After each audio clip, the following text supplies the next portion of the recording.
Prefeito Luiz Afalon, parafraseando John Franklin, 2023 foi um ano bom?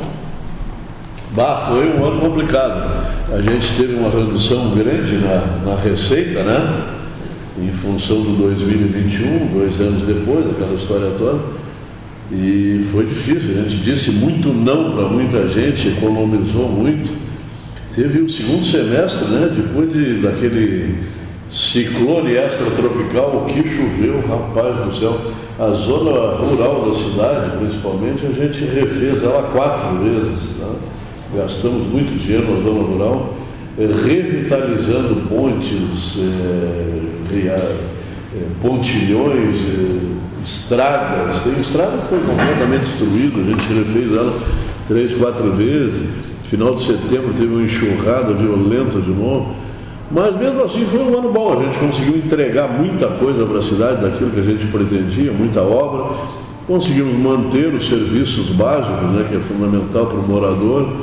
A zeladoria da cidade é importante, a gente conseguiu manter, não no nível que a gente pretendia, né, porque a gente acabou gastando muito dinheiro com as enxurradas, aí, com a chuva, fazendo drenagem de arroios, de rios que assorearam todos, e árvores caídas, sei lá. Mas mesmo assim foi um ano que terminamos com salários em dia, 13º em dia, que é fundamental, os fornecedores em dia, e a grande maioria dos serviços mantidos. Então, podia ter sido melhor.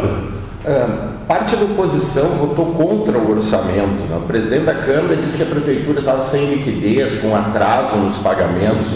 As contas fecharam normalmente? Fecham normalmente? Fecham normalmente. É um absurdo votar contra o orçamento, ainda bem que eu tinha maioria. Tu imagina se eu não tenho maioria para aprovar o orçamento, agora dia 1º de janeiro eu teria que suspender coleta de lixo, todos os serviços, né?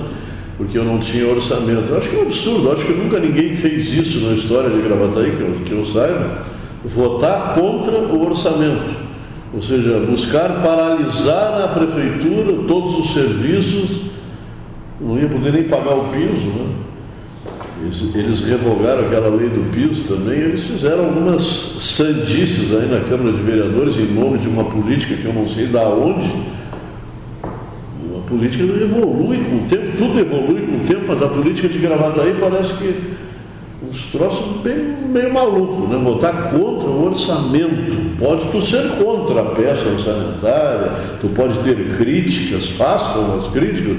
Agora deixar a cidade sem orçamento, olha, tem umas coisas que a gente vai regredindo que eu até nem imaginava, né? Mas faz parte da vida. A gente tinha maioria, venceu.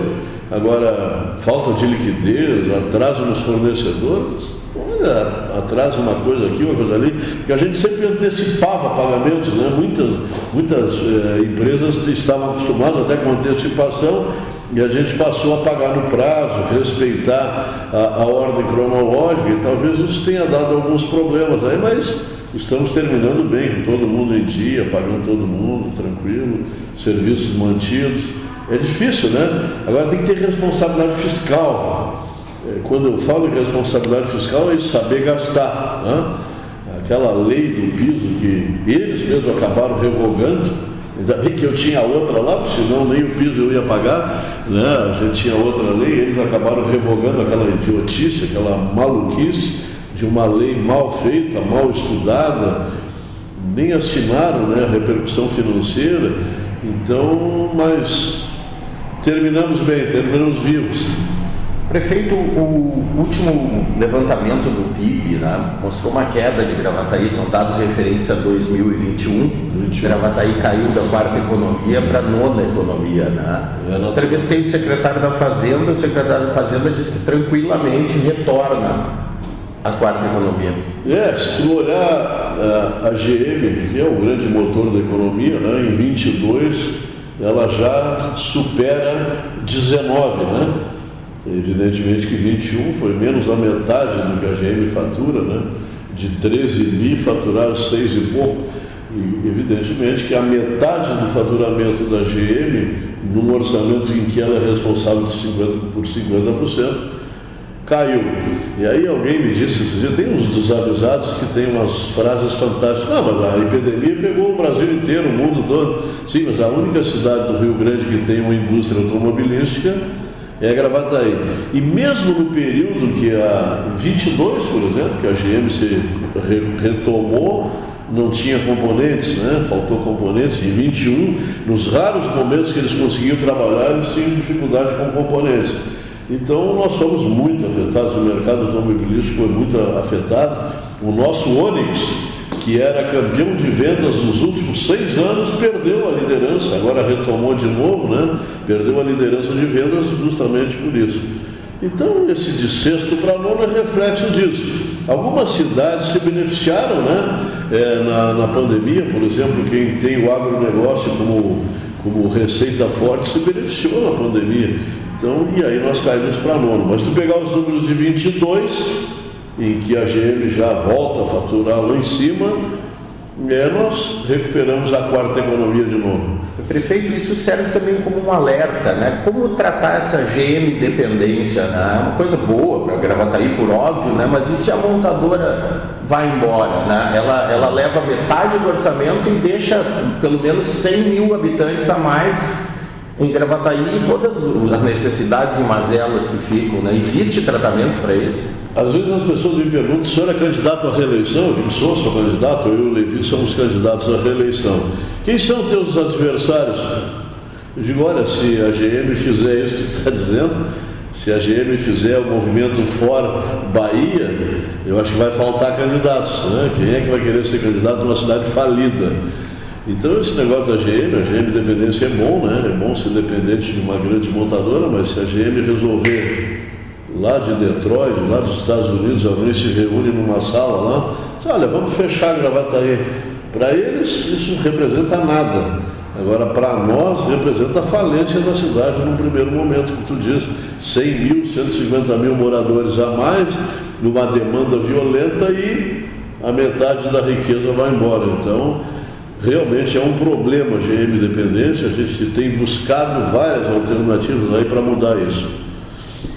Estás conseguindo cumprir o cronograma de obras, de asfalto, rua coberta, mercado público, centro de educação especial, né, que são obras simbólicas? Assim. Com atraso, né, Martinelli, com atraso natural das chuvas, né? A rua coberta, que ontem nós entregamos para a sociedade uma primeira parte, a gente tirou os tapumes lá no fundo, né? Está pronta já, ficou bonito, ficou lindo. Agora de manhã passamos ali, tinha a fila para tirar foto, e as pessoas curtindo aquele novo espaço, banheiro de shopping na praça de Gravataí. Está lindo aquele banheiro daquele lado lá. E toda ela revitalizada, né? Mas atrasou. Ela era para inaugurar agora em dezembro, né? Nós deveríamos fazer um Natal lindo na nova rua coberta e atrasou por causa da chuva. Eu tenho mantido o cronograma com atraso, né? As empresas atrasam porque não conseguem trabalhar, então a gente tem atrasado alguma coisa, mas tenho mantido. Eu agora para o ano de 2024 tenho algo em torno de 150 obras novas para entregar para a sociedade.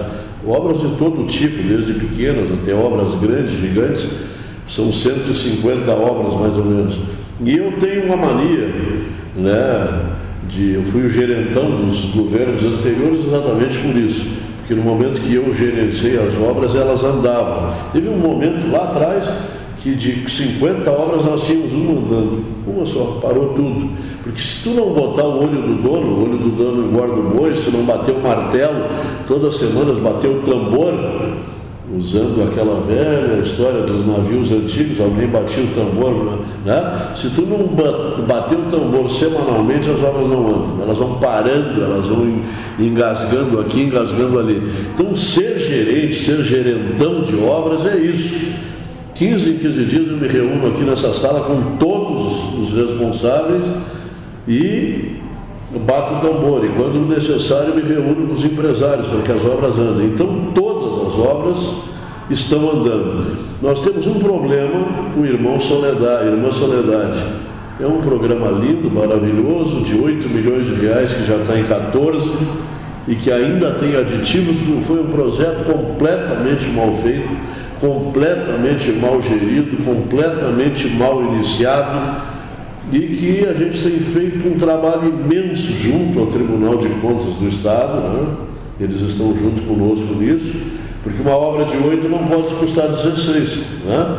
E mesmo assim não estar completa. Então nós temos muita dificuldade com aquele projeto, mas eu espero que agora, a partir de janeiro, a gente já acertou todas as pontas, a gente consiga terminar aquela obra que é importante para a cidade. É um centro de educação especial muito importante, a cidade precisa disso, mas é muito complicado a gente tocar um projeto que foi mal elaborado, mal feito, mal dimensionado e que a gente vai ter que ajeitar ao longo do tempo. Agora o resto está andando bem. Conclui o governo com os 240 milhões em investimentos. Tem um pouco mais, tem um pouquinho mais, eu acho que tem muito recurso próprio investido, né? E a gente tirou 50, mais 110, mais 60, né? E com os recursos próprios eu acho que vai mais longe um pouquinho. A gente em 2024 deve vender alguns prédios aí que chegam no governo, que estão com o governo e que não servem para nada, né? A gente vai vender, então deve dar até um pouquinho mais. Talvez eu não tenha tempo de fazer tudo em 2024, mas os investimentos são nessa monta. O ano de 2023 teve esse desastre, né? Acho que o maior cheia da história de Gravataí, né? Como enfrentar a crise climática? Como um município consegue enfrentar isso? É preciso uma interligação com os demais municípios? Tem aquela mancha de inundação da Metroplan, que se o município não cumpre, não adianta o outro cumprir. Como trabalhar essa questão? E tem um problema, né? O rio Gravataí, ele é um rio. Ele é do estado, né? Ele não é do município, é um rio que corta 9 municípios aí que não é do município. Ele precisa de revitalização, de drenagem em alguns pontos. O estado é muito fraco nisso, né? Precisamos de retenção de mais água lá nas nascentes, aquelas 9 microbarragens. Então a gente precisa de que o estado participe disso. Eu estou fazendo, contratei, licitei, está em andamento um plano de drenagem do município. O município não tinha um plano de drenagem, isso nunca foi muito importante. Eu estou fazendo aí o desassoreamento de importantes canais e riachos e arroios de Gravataí, o Demétrio está em pleno andamento e tal. Mas isso tudo não basta, né? Tem que fazer muito mais. O plano diretor agora que a gente fez, casado com o plano de drenagem, eu acho que ele vai dar um pouco de freio, né? Nesses investimentos em zonas que represam águas dentro da cidade, né? A cidade foi construída, tem muita gente morando dentro dos arroios. A gente tem tratado desse assunto, fazer bacias de contenção nos empreendimentos que a gente tem feito, a gente tem tratado disso permanentemente. Eu acho que nós temos que mudar a cultura, né? Nós culturalmente vamos ter que nos adaptar. Tu pega a Rua Amapá não deveria ter ninguém ali, né? Ela alaga daquele jeito, ela fica do lado do Demétrio, numa zona de baixinho, né? bem no nível do rio praticamente, e ela vai alagar. E saiu muita gente ali com o Breno Garcia, mas também ficou muita gente que deveria ter saído e não saiu. Então a gente tem que cuidar mais desse assunto. As mudanças climáticas estão aí, não tem como negar. O El Niño ainda vai até abril, maio do ano que vem. Então a gente tem que ficar atento e tirar ensinamentos disso, né? A gente fotografou tudo, a gente mostrou tudo para todo mundo sabe. E agora, no novo plano diretor, a gente tem que levar em consideração isso, né? Porque senão, eu sempre digo em tom de brincadeira, mas se deixar, eles asfaltam o rio Gravataí, né? Perigo eles querem botar uma capa por cima. Então essas coisas a gente tem que cuidar, a gente tem que ter muito cuidado. O plano diretor vai ser muito usado politicamente, né? Vai ter muita moeda de troca, a gente tem que cuidar disso. Eu daqui uns dias mando o projeto para a Câmara de Vereadores, no janeiro todo eu vou estudar isso, eu vou conversar com a sociedade, mas as mudanças climáticas têm que estar incluídas em todos os estudos que a gente faz da cidade, sim. Antipático, às vezes, isso é contra investimentos? Não é contra investimentos, é cuidado com a cidade que existe. Nós não podemos investir e destruir a cidade que existe, né? Aqueles cuidados que a gente tem. Existem estudos, estudos, existem fotografias, existem filmagens, todo mundo sabe aonde a água vai e ela vai continuar indo, né? Então tem que ter cuidado com isso. Prefeito, articulaste acordos com os professores, o sindicato, né, para a eleição de diretores, pagamento do piso com repercussão na carreira, reposição da inflação, né? E agora o uso dos livros gratuitos do MEC, que havia uma crítica, né, sobre os sistemas Positivo e o Moderna, né? Então o ano parece terminar numa paz entre o governo, né, e o professorado, né? Como melhorar os índices de educação agora, que influenciam os repasses, né, tanto estaduais quanto federais? Esse é o grande desafio, né? Quando a secretária Aurelise assumiu, foi uma secretária minha que eu botei ali no cargo, né? E ela é de chão de fábrica, é uma pessoa muito esclarecida, ela era diretora lá do Antônio Aires, né? Então, eu chamei ela aqui na primeira conversa que eu tive com ela, isso eu toquei, né? Tipo, olha, existe muita oposição com relação a esses livros didáticos, esses métodos de ensino que a gente moderna e positivo e tal. O que tu acha disso? Ela disse assim, olha, é um bom produto, mas que não trouxe nenhuma repercussão para o ensino. Poxa, eu digo, mas eu gasto 13, 14 milhões por ano com isso e tu me diz, não, existem os livros do MEC que fazem o mesmo trabalho. O que falta para a gente subir no IDEB não é livro, não é método. O que falta é mais meritocracia, o que falta é mais empenho das direções, é mais empenho dos professores, é mais trabalho com os professores. E ela ainda diz assim, tem muita gente simpática com os professores, mas não tem acolhimento, não tem discussão. Nós temos que discutir mais entre os professores, eles têm que participar mais do processo. E esses livros, eu não vejo vantagem nenhuma, tanto é que o IDEB cresceu, mas cresceu como todo mundo cresceu, com livro ou sem livro, deu na mesma. Não existe nada de importante nisso. Eu digo, então, tu vai a Brasília, contrata os novos livros, nós vamos te apresentar as pessoas lá em Brasília que tu precisa conversar, eu vou ligar para um senador, para um deputado, vai lá e tu que é do ramo discute com Brasília e resolve isso. Ela foi, resolveu, nós vamos economizar 14 milhões no ano que vem. O sindicato e os diretores até queriam isso, sempre quiseram isso, era a pauta deles. E eu acho que a gente vai resolver. Agora, o grande desafio é como crescer. E a gente já mapeou isso. A gente já mapeou por que os indicadores de educação no município são tão baixos. De 497, nós somos 358. Nós poderíamos estar bem melhores, né? Ah, mas nós somos os melhores da grande Porto Alegre, das grandes cidades. Não, mas isso é pouco para nós. Acho que nós devemos ser mais do que isso. Então a Aurelise é uma pessoa que conhece muito esse assunto de educação. E qual o principal problema, prefeito? O senhor disse que já mapeou. Olha, o principal problema é a integração das direções, das escolas, dos diretores, da própria SMED com as provas, né? Focar mais aonde nós temos dificuldades. Nós temos grandes dificuldades nas séries finais, então nós temos que focar, fazer trabalhos mais dedicados àquela turma ali, né? A gente tem exemplos, a gente tem um colégio em Gravataí, que é o IDEUCI, que tem índices fantásticos. Por que o IDEUCI consegue e os outros não, se os recursos são os mesmos? Então estas trocas são necessárias fazer. Tem dias que tem prova que avalia os indicadores, que são detalhes importantes que tem que fazer ali na escola, com as turmas de treinamento, de melhoria, que indicam onde está o problema, mas não tem nenhum programa para atacar isso. E a Aurelise está montando isso em todas as escolas, conversando com os diretores, acolhendo, mostrando onde está o problema. E eu acho que todo mundo quer crescer, né? Basta ter direcionamento. Fazer gestão de escola, de município, da tua casa, não é simples. Tu tem que ter talento para isso. Às vezes tu é um grande educador e um péssimo gestor, né? Às vezes tu é um grande pai, né? Um grande amigo dos teus filhos, a tua casa é um caos. Isso é gestão. Gestão não é todo mundo que sabe fazer. Então essas coisas, a Aurelise já... E a consultoria que nós contratamos também já identificou. E é só trabalhar nisso. Eu acho que nós vamos todos crescer na educação de Gravataí. O sindicato é parceiro nisso, né?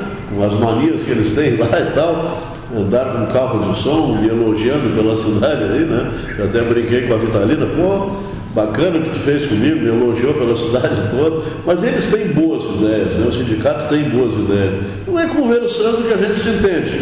Eu acho que todos caminham no mesmo sentido. Se o governo der abertura... Prefeito, o déficit previdenciário tem solução? A Câmara não votou em 2023 a cedência, o repasse, né, do novo centro administrativo para o IPG, né? Não votou. É uma maneira de boicotar, né, o caixa do governo, né? De novo aquela política antiga, né? Tu te preocupa com o teu umbigo, e tu não está preocupado com a sociedade. A cada mês que eu tenho que repassar 2 milhões de reais para o déficit previdenciário, esse dinheiro, de alguma forma, poderia estar investindo na cidade, mas eles não se preocupam com isso, eles se preocupam só com o umbigo deles, né? Não estão nem aí para a cidade, não estão aí para nada. Déficit previdenciário, em tese, nunca tem solução, né? A população vai envelhecendo, tu vai ter que despender recursos cada vez maiores para pagar essas aposentadorias. Isso é um cálculo atuarial, isso é matemático, isso não é político, é matemático. Mas as pessoas têm dificuldade de entender isso.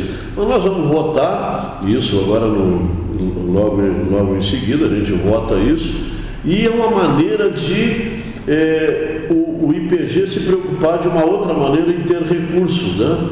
Só esperar de bracinho cruzado pelo repasse do governo não vai a lugar nenhum. Tu tem que mexer com esse dinheiro, tu tem que investir nisso. Nós estamos criando uma diretoria lá no IPG que vai cuidar exatamente disso, de investimentos, de ter mais lucro com seus investimentos, com as suas coisas. Ter um centro administrativo como esse, em nome do IPG, além de ter um patrimônio, eles vão ter uma renda permanente, né, dos aluguéis que a gente paga no mercado. E os aluguéis a preço de mercado sempre são melhores que, às vezes, muitos investimentos. Agora tem que profissionalizar o IPG para que ele rentabilize os seus ativos. É isso que a gente pretende com esse projeto, que foi deixado de lado, né?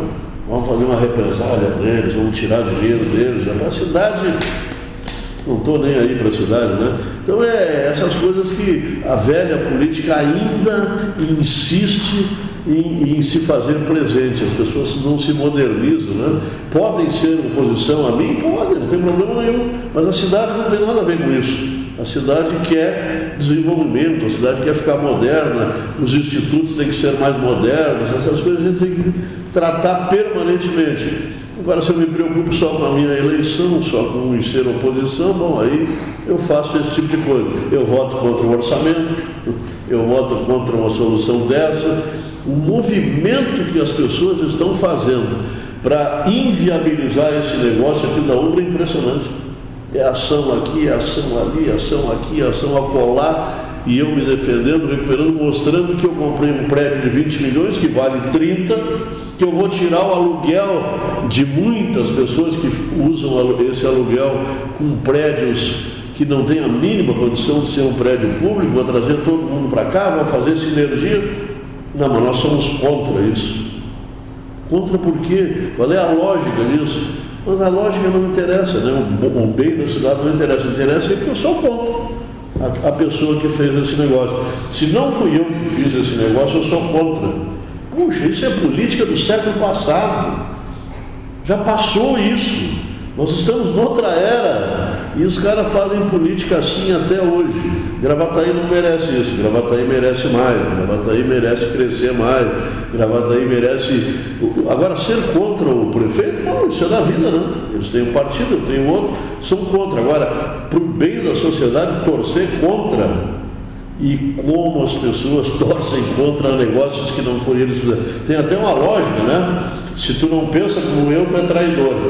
Né? Óbvio que tu não pensa igual a mim, tu é um traidor. Traidor de quê? Eu tenho ideias, no meu grupo, as pessoas que estão aqui têm ideias. Traímos ninguém. Nós temos outras ideias, só isso.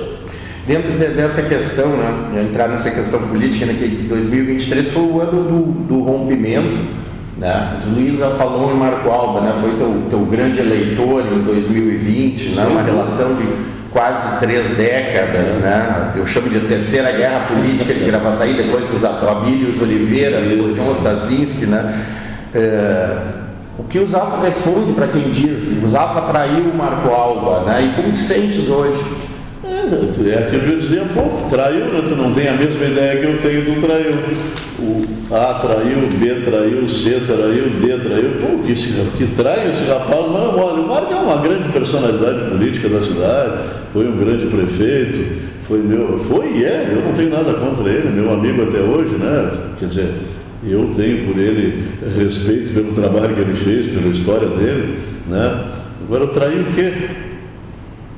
As ideias dele? Não, eu continuo com as minhas, continuo implementando o que eu sempre implementei lá de 2011. Eu comecei antes dele no governo, já com ideias fiscais, ideias para resolver os problemas da cidade. Eu venho com as mesmas ideias até hoje. Eu traí quem? Só porque eu tenho ideias? Só porque eu quero continuar fazendo o que eu tenho que fazer, que eu acho que eu tenho muito para fazer? Eu traí alguém? O fulano traiu ele, o ciclano traiu ele, Beltrano... Poxa, tem uma lista aí... Não, falta dedos para dizer de pessoas que o traíram. Por quê? Porque tem ideias. Não existe isso. Eu acho que é um sonho, um delírio de alguém. O Marco vai concorrer a prefeito porque ele não se elegeu deputado federal. Acho que ele tem todo o direito. Se ele estivesse em Brasília, ele não estava preocupado com isso. Ele tem todo o direito. Ele foi um bom prefeito da cidade, aí, fez um bom trabalho. Nós começamos juntos isso. Essa equipe que está comigo, eu, Davi, Claudião, Regis, essas pessoas, nós ajudamos a construir isso e queremos continuar ajudando a cidade. Ele tem direito? Você tem direito. Mas não, traição, troço tão antigo, tão velho, tão mofado, né? Eu tenho ideias, ele tem ideias, eu não acho que ele está traindo alguém, não. Ele tem ideias, que continue com as ideias dele. Eu tenho as minhas ideias para a cidade. Esse rua aberta, rua coberta, mercado público e um monte de ideias que eu tenho para a cidade, são ideias que eu tenho, sempre tive. Responsabilidade fiscal. Eu fui contra aquela lei dele lá do piso do magistério, porque a lei estava mal feita, só isso. Ele fez, tenho certeza absoluta, com boas intenções. Eu nunca condenei a intenção dele de fazer aquela lei, mas estava errada. Ela dava um rombo no município de 60 milhões por ano. Eu fiz o mesmo acordo, respeitando tudo isso que ele imaginava, mas de uma forma decente, de uma forma matemática, de uma forma bem construída, que a gente vai conseguir pagar da mesma maneira. Agora, o Marco fez isso de má intenção? Não, ele fez de boa intenção. Eu traí a ideia dele? Não, eu adaptei a ideia dele para uma condição melhor, uma condição que a gente consiga pagar. Então, esse negócio de traição é muito antigo, é muito velho, é muito mofado, né? Não dou bola para essas coisas. O prefeito precisasse montar uma nova base de apoio após o rompimento, né, de vereadores na Câmara, né? Precisasse negociar, né, com a Câmara, com vereadores. A oposição usa uma frase sua, supostamente sua, de que terias dito que Gravataí não é diferente de Brasília, essas negociações políticas. Isso é bom, ruim ou inevitável, o realpolitik? Eu acho que é a política real, né? Eu acho que ela é assim que funciona. Evidentemente que se eu tive que construir uma nova base, eu tive que deixar alguns para trás, né? Pela posição deles, né? Ontem eu até conversava com um vereador que esteve comigo até há pouco tempo e dizia para ele: olha, é uma opção que tu fez, eu respeito a tua posição, amanhã depois se tu quiser vir para mim na base, legal, tu é uma pessoa de bem, né? Eu dizia para ele, mas eu tenho que fazer. E eu acho que é a política real, né? A gente tem que negociar, se é igual a Brasília ou diferente, mas todos fazem isso, né? Eu acho que respeitar as diferenças, né? E conversar com todo mundo. Eu converso com todo mundo. O cara que chega aqui e diz assim: olha, eu tenho recursos para Gravataí, eu vim trazer dinheiro para Gravataí, eu tenho umas ideias que beneficiam Gravataí, eu não olho partido. Esses dias a ex-prefeita de Viamão, aqui de Alvorada, a deputada Estela, prefeito, nós temos uma ideia do Transurb.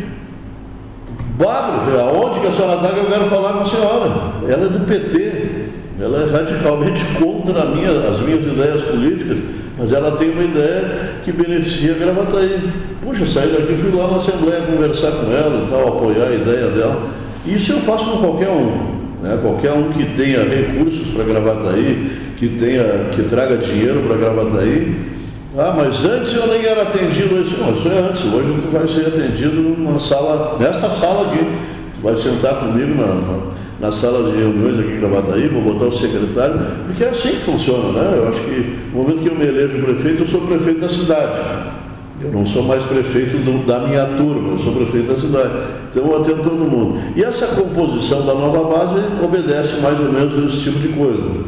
Um vereador que vem trabalhar comigo, claro que ele vai ter que cumprir as minhas regras, né? Ele vai ter que cumprir as regras de governo que eu tenho, as ideias que eu tenho, ele vai ter as deles, eu vou aceitar, vou discutir as deles e tal, mas é a real política, que é isso que tu disse, é a política real. A gente tem que fazer isso. Se Brasília faz, né?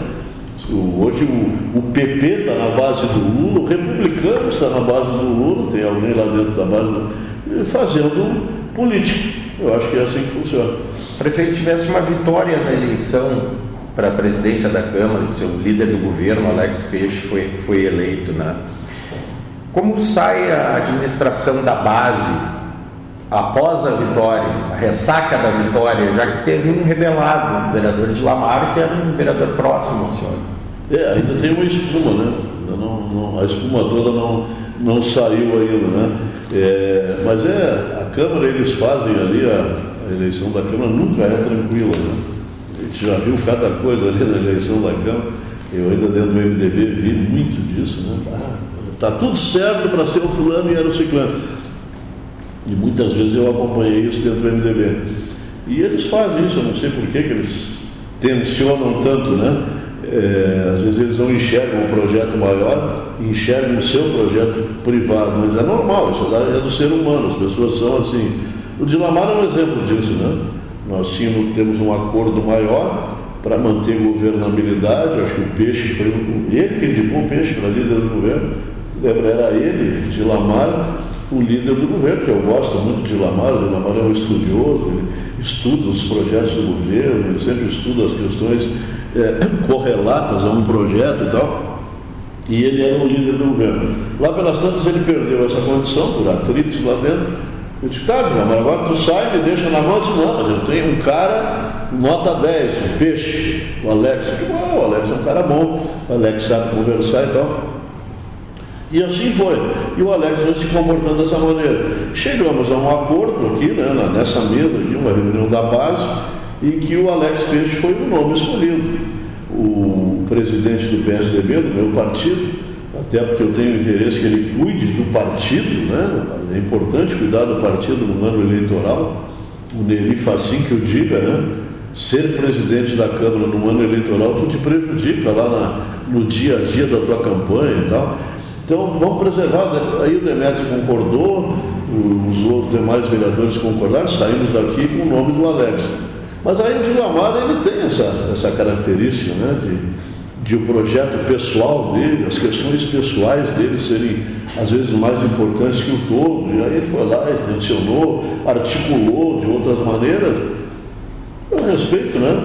Eu respeito a opinião dele, mas nós conseguimos uma grande vitória. O Peixe é um aliado nosso, um cara habilidoso, vai ser um grande presidente da Câmara, tenho certeza disso. Mas sempre sobra essas...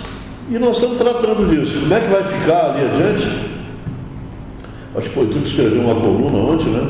Tem alguns querendo a cabeça do Dila, a cabeça do fulano, a cabeça do ciclano, né? É natural, né? Disputa de espaço.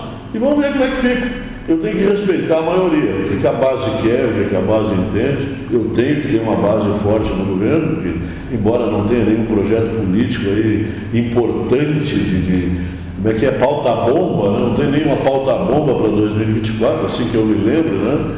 Eu tenho os projetos naturais, normais. Agora preciso me proteger, preciso ter uma base.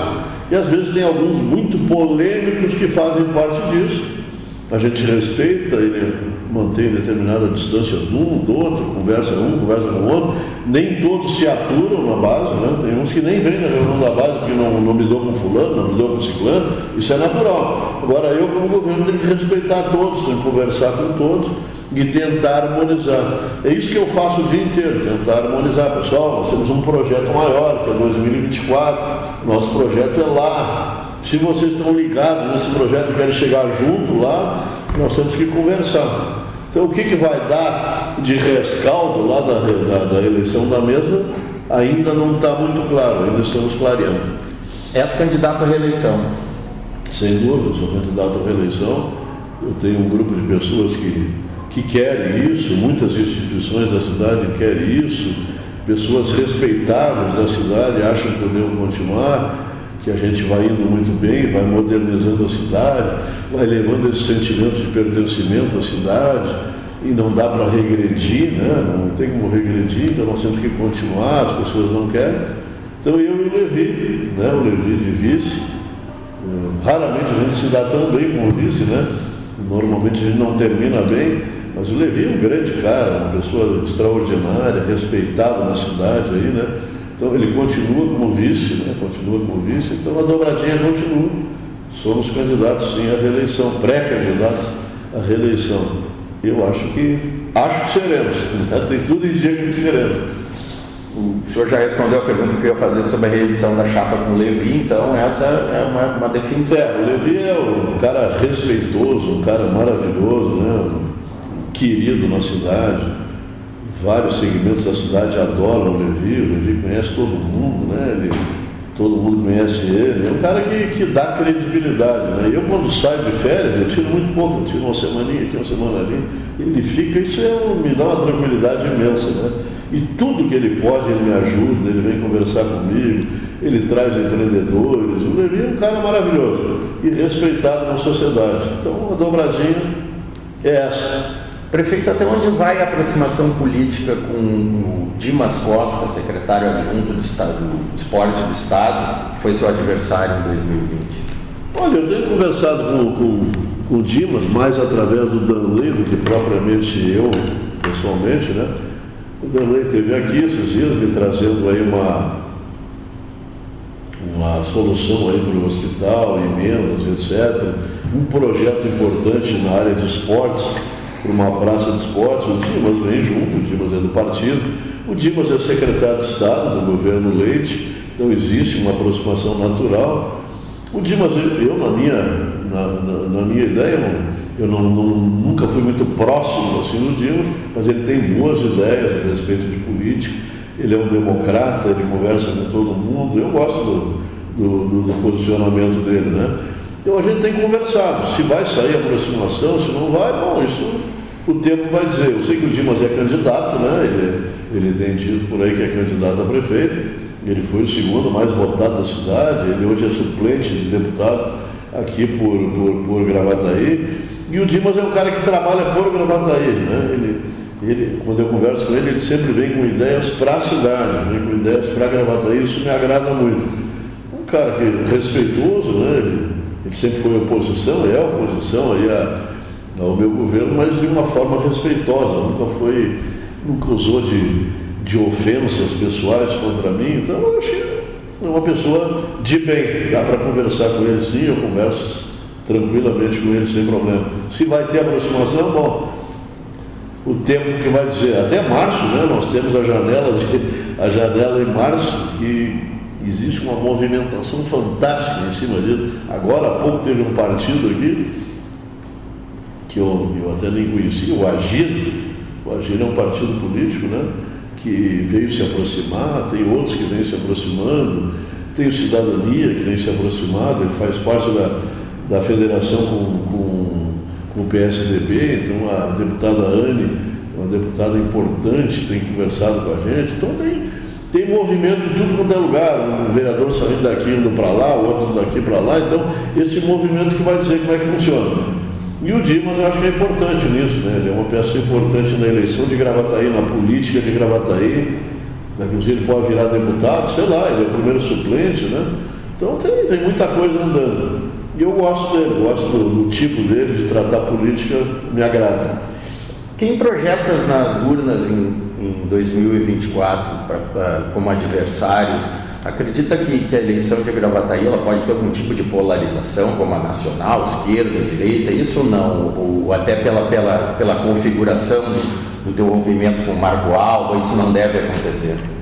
Não, polarização, não sei, eu acho que os candidatos são os que estão aí, estão postos, falta mais um candidato, provavelmente que a gente não sabe ainda, o pessoal sempre tem candidato em Gravataí, certamente vai ter. O PT deve ter o ex-prefeito Daniel, provavelmente agora com condição de concorrer. E desses dias dei um abraço nele ali no Parcão, e ele com aquele jeitão dele, mas pelo jeito vai concorrer, ele é uma figura importante da cidade.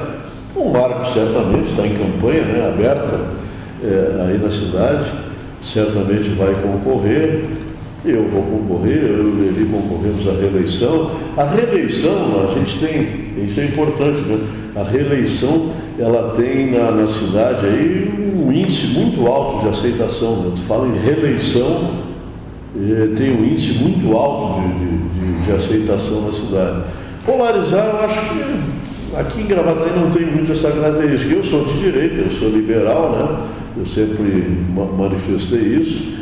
Como tu diz, fui o primeiro a subir no caminhão do Bolsonaro aqui na cidade, porque eu não sou muito chegado no Lula, né, na esquerda, lá naquelas políticas da esquerda, então tenho esse lado da direita. Eu fui o primeiro a subir no caminhão, é verdade, eu e o Levi subimos no caminhão do Bolsonaro. Gosto das escolas cívico-militar, temos uma em pleno sucesso em Gravataí.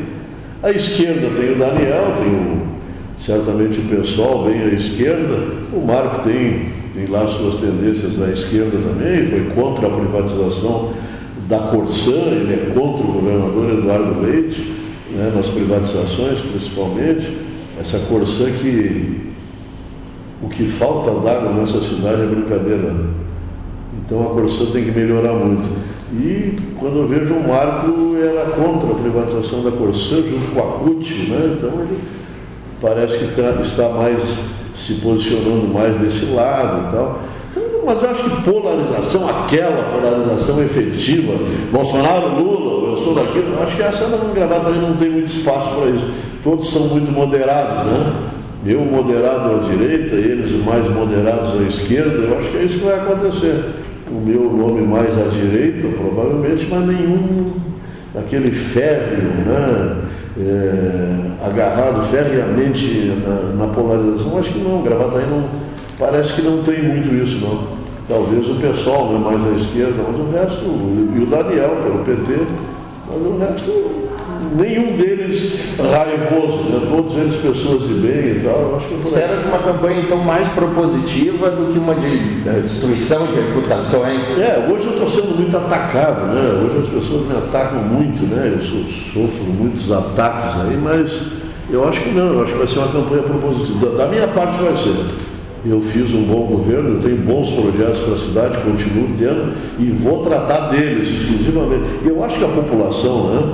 O que eu ouço aí da população, eles querem a proposição, eles querem um projeto de governo, eles querem uma cidade boa, uma cidade tranquila, com ordem, né, com bastante ordem. E eu vou tratar disso, né? Eu não sei o que vem de lá, não sei, mas o meu programa de campanha vai ser exatamente isso, mostrando o que eu fiz e o que eu tenho para fazer. Eu sempre digo, eu asfalto uma rua, vem aqui, tem mais de 1000 em Gravataí que não tem asfalto, que não tem drenagem, que não tem esgoto, que não tem esgoto pluvial, que não tem cloacal. Ou seja, nós temos demandas na nossa cidade demais, né? Então eu vou nesse sentido. Gravataí então sobrevive a essa terceira guerra, sendo o senhor ou não o prefeito, consegue governar? Como é que é? Vamos de novo. Gravataí sobrevive a essa terceira guerra, essa divisão política, sendo o senhor o prefeito ou o outro prefeito, consegue governar? Eu acho que sim. Gravataí já tem que amadurecer, né? Eu fico, às vezes, preocupado com esses extremismos, né? Esse pessoal que só olha para o seu próprio umbigo e não olha para a cidade. De novo, quando tu vota contra o orçamento, quando tu vota esse negócio da Ubra aqui, que é um negócio sensacional, a sinergia que isso vai trazer, a melhoria que isso vai... E tu é contra isso, puxa, tu não está enxergando a cidade. Isso eu tenho medo, né? Quando tu faz um projeto de lei que não tem lógica do ponto de vista matemático, isso é preocupante, né? Mas eu acho que Gravataí amadureceu muito, a cidade quer muito isso, tanto que tu fala em reeleição nessa cidade e pelas pesquisas que eu tenho, chega a quase 70% das pessoas querendo reeleger o projeto, né? Bom, o projeto único hoje candidato à reeleição sou eu, mas tem muita gente que quer se ligar a esse tipo de coisa. Então, esse projeto de desenvolvimento da cidade, com responsabilidade fiscal, ouvindo todo mundo, eu ouço a Sigla, eu ouço o Cindy Lojas, eu ouço a igreja, eu ouço todo mundo que vem aqui conversar tem espaço comigo. Esse tipo de projeto a cidade quer, né? A cidade quer isso, isso é bom, isso é sinal de maturidade. Gravataí quer continuar nesse ritmo. Com o GM, então, nós continuamos. Sem GM, nós vamos ter que reformular tudo. Mas até para isso a gente tem que estar preparado. Eu invisto muito em inovação, ciência, tecnologia, dou um foco muito forte nisso, um foco muito grande no desenvolvimento dessa questão de logística.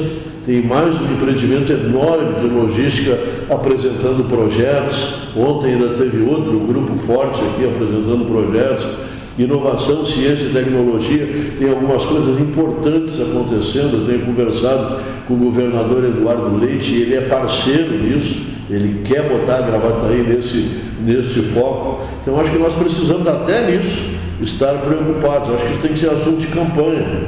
O GM, dependência é bom, mas a modernização da fábrica, eu tenho discutido muito com a direção da GM esse assunto. Olha, vamos eletrificar essa que é produtiva, vamos trazer motores elétricos para cá e tal.